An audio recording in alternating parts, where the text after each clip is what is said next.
자, 그다음 배상책임 위험 관련해서 좀 우리가 중요하게 봐야 될 게 후유장애 손해 관련된 비용입니다. 자, 그런데 한 가지 먼저 좀 정리를 하고 그리고 이쪽 내용을 좀 설명을 드릴게요. 이게 이제 뒤쪽에서도 좀 많이 나옵니다. 자동차 보험 관련해서도 좀 많이 나오는데 이런 어떤 배상 책임 영역에서 사망 손해와 후유장애 손해는 굉장히 연관성이 깊습니다. 그래서 후유장애는 신체의 기능을 일정 부분 상실한 경우인데 100% 후유장애가 있을 수 있어요. 그럼 신체의 모든 기능을 상실했다라고 판단할 수도 있겠죠. 그건 거의 사망과 동일시하게 여깁니다. 그래서 후유장애와 상해는 상당히 유사하다라는 거 한 가지 좀 개념을 잡아두시고요. 차이 나는 것만 먼저 좀 구별을 해보도록 하겠습니다. 그래서 후유장애가 있고 사망이 있습니다. 그럴 때 일단은 둘 다 공통적으로 적용되는 항목들이 있어요. 지급되는 보험금 중에서 공통으로 지급되는 것은 둘 다 위자료라는 부분은 후유장애도 위자료가 있고 사망도 위자료가 있습니다. 그리고 또 하나 공통되는 게 상실수익이 있어요.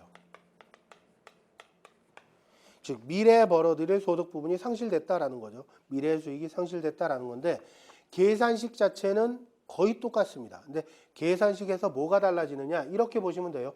후유장애는 내가 장애를 얼만큼 당했느냐에 따라서 달라질 수 있겠죠. 그래서 산식에 뭐가 포함되느냐 노동능력 상실률이 포함됩니다.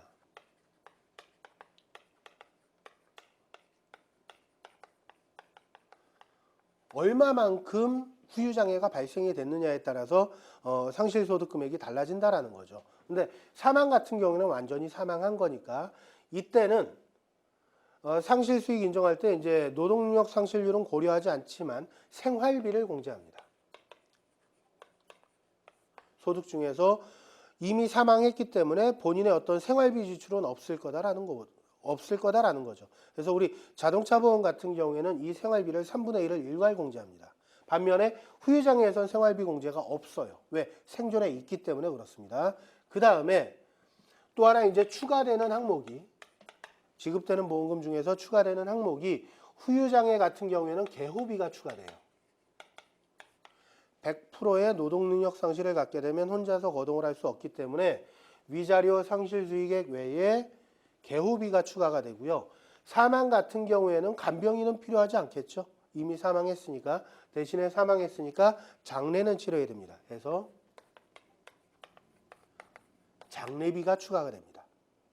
요게 사망과 후유장애를 좀 구별해서 여러분들이 좀 보실 필요가 있어요. 이게 뒤쪽에 우리 자동차 보험 계산, 보험금 계산하는 거와도 연관이 되어지고 여러 가지 면에서 배상 책임과 관련돼서는 많이 이렇게 소개가 되고 있기 때문에 한 번에 좀 미리 정리를 해 놓고 내용으로 들어가 보도록 하겠습니다. 자, 후유장애 보험금이에요. 상실수익액, 개호비, 그 다음에 이게 위자료입니다. 위자료 파트인데 일단 항목 하나하나 살펴보도록 하죠. 먼저 상실수익액입니다. 그러니까 후유장애의 상실수익액 이 부분이에요. 노동능력 상실로 감소된 수입분입니다. 그러니까 내가 얼만큼 노동능력을 상실했느냐에 따라서 상실수익액은 달라지게 되겠죠.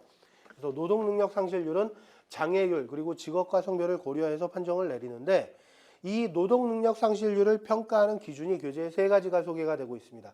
국가배상법, 그 다음에 AMA법, 그 다음 맥브라이드식 이렇게 세 가지가 소개가 되고 있는데 각각 좀 비교해서 핵심적인 부분을 좀 요약을 해보면 국가배상법, 이건 국가가 운영하는 상품에서 적용되는 거죠. 국가가 운영하는 상품에서 적용되어지는 겁니다. 그래서 노동능력 상실, 후유장애를 1에서 14등급으로 14등급으로 구분을 해요. 거기에 따라서 정해진 율대로 어떤 상실 수익을 인정을 하는 그런 어떤 구조로 되어져 있고요. 대신에 이거는 얼만큼 다쳤느냐, 후유장애가 어느 정도냐에 따라서만 단순히 평가를 내리는 거지 개인의 특성은 고려하지 않습니다. 즉 팔을 주로 쓰는 사람이다. 그런데 팔에 후유장애가 입었다 그러면 다른 사람보다도 이 사람은 사실은 노동력 상실 정도가 훨씬 더 클 거예요. 하지만 그런 걸 고려하지 않는다라는 거죠. 다리를 주로 쓰는 사람의 팔의 후유장애다. 이건 큰 의미가 없을 수 있는데 그런 걸 일체 고려하지 않는 방식이 국가배상법 상의 어떤 노동능력 상실률 평가하는 겁니다. 후유장애율 평가하는 방식이에요. 14등급으로 구분한다라는 거고 그 다음에 AMA 방식이 있습니다. 이거는 최신 의학을 반영하는 어떤 방식이긴 한데 여기에도 마찬가지 개인적인 어떤 특성은 고려되지 않는 방식이고요. 맥브라이드 방식이 좀 많이 소개가 되어질 겁니다. 그래서 맥브라이드 방식은 직업도 고려하고요. 이게 이제 정형외과 의사거든요. 그래서 직업도 고려하고 여러 가지 신체 장애가 여러 군데 발생됐을 때 그걸 합산하는 규정도 있고 나름대로 여러 가지 장점이 있는데 단 이거는 정형외과적인 부분만 주로 대상을 하고 있고 그 정형외과 이외의 요소에서는 다소 좀 미흡함을 갖춘 부분이다라고 보시면 되고요. 우리나라 민법 법원에서 후유장애율을 판정할 때는 요 맥브라이드식을 주로 근거로 해서 기준으로 해서 장애율을 판정을 내립니다. 그래서 세 가지 방식. 핵심적인 차이점만 좀 보시면 될 것 같아요. 국가배상법은 연례등급이고 개인 특성을 고려하지 않는다.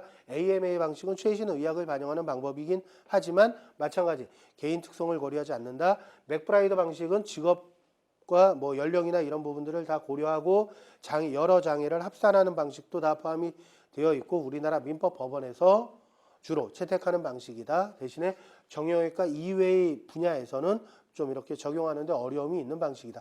이렇게 간단한 특징 정도만 비교해서 보시면 될 것 같고요.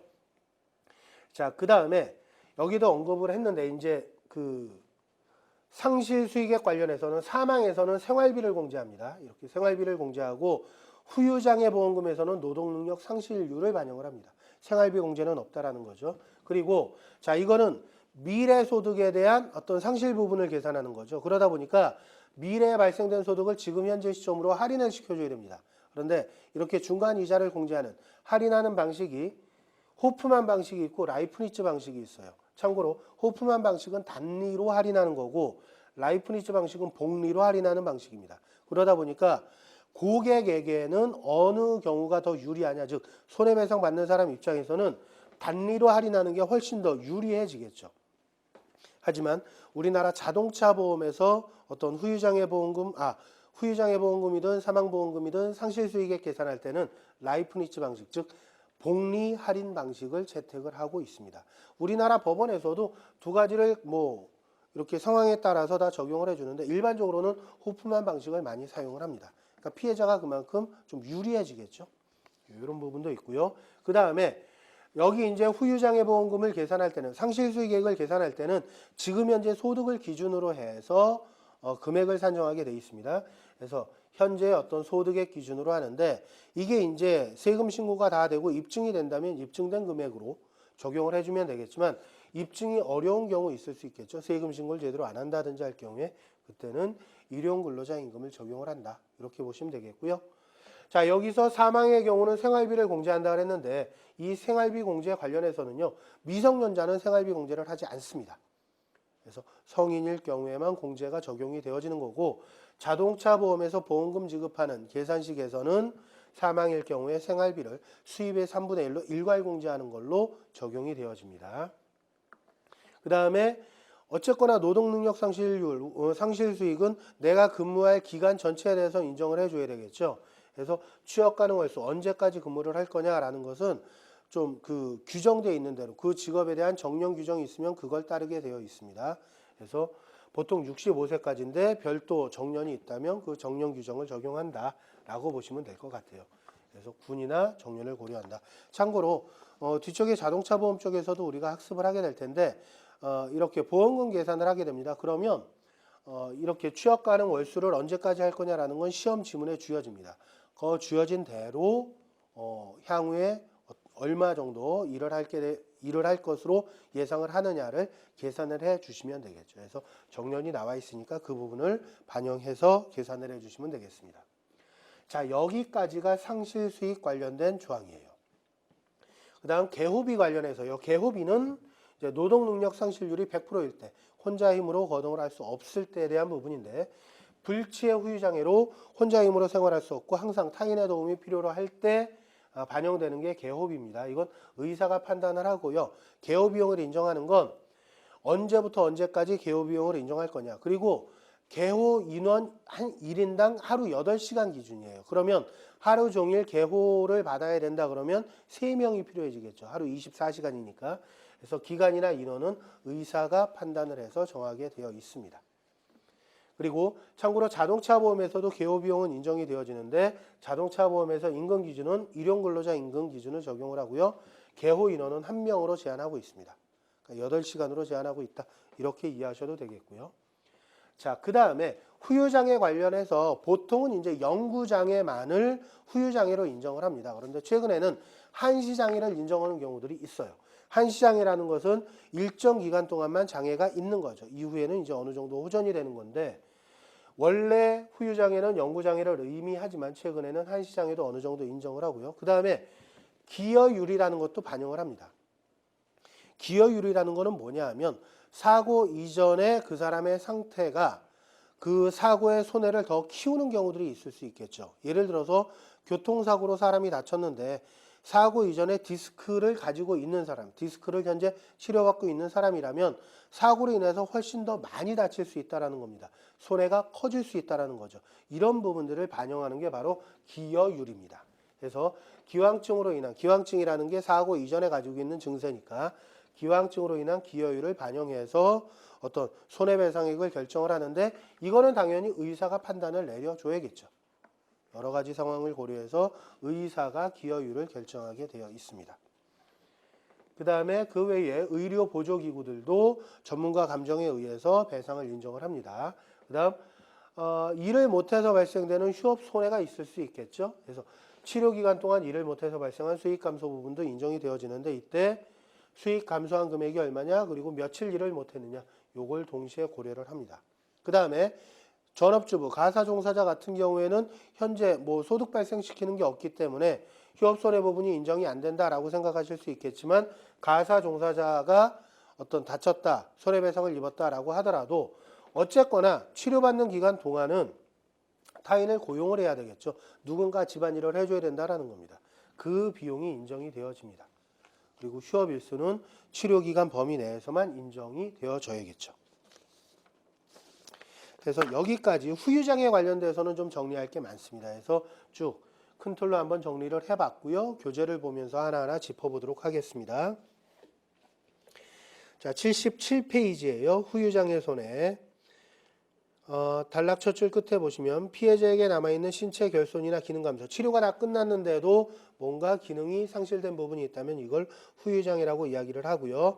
둘째 줄 끝쪽에 후유장애로 인한 손해는 상실수익, 일실이익이라고도 합니다. 상실수익의 개호비, 정신적 손해, 이걸 위자료라고도 표현하고요. 이러한 부분들이 있습니다. 먼저 상실수익액. 상실수익액이란 후유장애로 인해 노동 능력을 상실하여 종전 직장에 계속 종사할 수는 없으나 남아있는 노동력으로 다른 직업에 종사할 수 있는 경우 감소된 수입 부분을 말합니다. 이게 상실수익이에요. 그 다음 아래 단락 보겠습니다. 노동 능력 상실률 평가는 신체 장애율과 함께 그 사람의 직업, 성별, 나이 등을 고려해서 종합적으로 판단해야 되는데 판단 기준은 그 단락 넷째 줄 보시면 노동능력 상실률 평가 기준으로 국가배상법상 또 맥브라이드식 AMA 방식 세 가지가 있습니다. 그래서 세 가지 방식을 소개를 해주고 있습니다. 먼저 나오는 게 국가배상법상의 평가 기준이에요. 직업 등 개인적 특성 고려하지 않고 14개 등급으로 구분해서 U를 정해놓고 있습니다.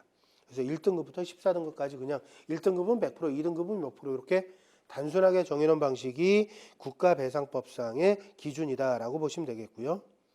맨 밑에서 넷째 줄 보겠습니다. AMA 방식이요. 미국 의학협회에서 전문 분야별로 작성한 것으로 자 체크하십시오. 최신 의학을 반영하긴 했지만 이 역시 직업성별 등을 고려하지 않습니다. 그래서 맨 밑에서 둘째 줄 국내에서는 상해보험 후유장애 등급별 내용에 대한 기준으로 많이 활용됩니다. 그래서 3에서 100%까지 이렇게 나뉘는 거예요. 그러한 방식이 AMA 방식이고요. 그 다음 맨 마지막 줄 맥브라이드식 방식은 미국 정형외과 교수가 만든 것으로 특히 손해배상 사건에서 가장 널리 사용되는 방법으로 직업도 고려하고 여러 장애 시 합산 방법, 오른손, 왼손 구분하는 등 합리적인 부분이 많습니다. 하지만 정형외과 이외의 부분에서는 분류가 세밀하지 못한 단점이 있고요. 우리나라 법원에서도 이 맥브라이드식을 채택하고 있습니다. 자, 그 다음 78페이지 세 번째 단락으로 좀 넘어가겠습니다. 일반적으로 노동능력 상실률을 이용한 상실수익액 산출 방식이 그 아래 표로 나오고 있어요. 요건 뒤쪽에서도 우리가 또 살펴볼 텐데 한번 좀 보도록 하겠습니다. 박스로 좀 보시면 후유장애 시 상실 수익의 계산식 보시면은요. 월 평균 현실 소득액, 그러니까 지금 현재 급여를 가리킵니다. 거기에다가 노동 능력 상실률을 곱하고요. 그 옆에다가 이제 취업 가능 기간에 대한 라이프니츠 계수 또는 호프만 계수를 곱합니다. 그러니까 후유장애 같은 경우에는 계산하는 게 노동 능력 상실률을 반영한다. 요거를 기억해 주시면 되겠고요. 반면에 사망 시 상실 수익액은 월 평균 현실 소득액은 동일하죠. 맨 끝에 나오는 라이프니츠 또는 호프만 계수도 똑같아요. 그럼 차이 나는 건 뭐냐? 후유장애 보험금에서는 노동 능력 상실률을 고려를 했다면 사망의 경우에는 생활비를 공제하는 거로 되어 있죠. 요게 차이가 나는 겁니다. 그 부분 차이를 좀 잘 구별해 놓으시면 좋을 것 같습니다. 뒤쪽에서 보험금 계산할 때도 요 내용이 다시 한번 언급이 되어집니다. 자, 박스 아래 내용 보죠. 사망의 경우 피해자 생활비가 공제가 되지만 후유장의 경우에는 생활비는 공제되지 않는다. 이유는 간단하겠죠. 살아있으니까.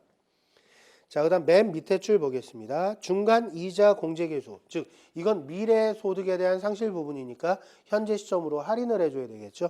그래서 중간 이자 공제 계수는 과거 판례에서는 호프만 방식이 많이 사용됐지만 최근에는 법원의 자유로운 판단에 따라 호프만 방식이나 라이프니츠 방식을 사용을 하고 있고요. 자동차 보험에서는 라이프니츠 방식을 사용한다라는 말이 나옵니다. 그러니까 호프만 방식은 단리 할인 계수고 라이프니츠 방식은 복리 할인 계수입니다. 그러니까 피해자 입장에서는 호프만 방식으로 중간이자를 공제하는 게 훨씬 유리해요. 여러분들 교재 그 79페이지 표 1-15하고요. 80페이지 표 1-16이 1-15는 호프만 계수고 16은 라이프니츠 계수입니다. 그래서 그 할인되는 계수들을 쭉 보면 기간이 경과할수록 할인되는 게 라이프니츠 계수가 훨씬 더 커요. 그런 부분들을 좀 살펴보시면 좋을 것 같다 해서 79페이지 맨 밑에서 둘째 줄 끝쪽에 보겠습니다. 따라서 동일한 사안인 경우 호프만 방식에 의해 산출된 상실 수익액이 라이프니츠 방식에 의해 산출된 금액보다 큽니다. 그러니까 고객에게 유리하다, 피해자에게 유리하다 이렇게 보시면 되겠죠. 그 표는 그냥 참고로만 봐주시고요. 다음 81페이지 그 표 아랫 내용입니다. 첫 줄에 월 평균 현실 소득액 입증이 가능한 경우 그에 따르면 되지만 소득액이 없거나 입증이 곤란한 경우라면 누구나 종사하여 얻을 수 있는 일반 노동임금을 기준으로 하고 있다라는 정도 보시면 되겠습니다. 그 다음 82페이지 첫 줄에 생활비는 사망일 경우에 공제를 하는데 둘째 줄에 만약 사망한 자가 미성년자라면 생활비 부담 책임이 부모에게 있기 때문에 생활비를 공제하지 않습니다. 현재 자동차 보험 대인 배상에서는 생활비를 일괄적으로 수입의 3분의 1로 적용을 하고 있습니다. 요건 뒤쪽에서 또 한번 언급될 테니까 그때 자세하게 학습하는 걸로 하죠. 취업 가능 월수는 수익 가능 기간을 산출하여 계산하는데 수익 가능 기간의 시기는 일반적으로 19세부터 시작하는 걸로 하고요. 남자라면 군복무 같은 것도 다 고려를 합니다. 그 다음 단락 셋째 줄 정년이 있는 경우 그때까지 근무하는 걸로 하고요. 정년이 없다면 일반적으로 65세까지로 봅니다. 자, 그 다음 82페이지에 개호비 단락 첫 줄 보시면 치료 종결 후에도 불치 후유 장애가 남은 피해자가 여생을 살아가는데 자력으로 활동을 하기 곤란하여 다른 사람 도움을 받아야 하는 경우 이때 소요되는 비용을 개호비라고 합니다. 자, 83페이지로 넘어갈게요. 넷째 줄입니다. 중간 부분에 개호비는 의사 판단에 따라 개호 필요기간, 개호 1인당 하루 8시간을 기준으로 산출한 개호인의 수, 또 1인당의 시종 노임 단가의 공사 부분 보통 인부의 임금으로 산정하게 되어 있고요. 뒷내용. 자동차 보험에서는 후유장의 경우 개호인을 인정은 하지만 인원은 1명으로 제한하고 있고 임금도 일용근로자 임금을 적용을 합니다. 그러니까 자동차 보험 보험금 지급 기준이 사실은 좀 짜다고 표현해야 되나? 아무래도 소송까지 가지 않고 계산을 하기 때문에 조금 피해자 입장에서는 금액이 좀 줄어드는 걸 어느 정도 예상을 하셔야 될 겁니다.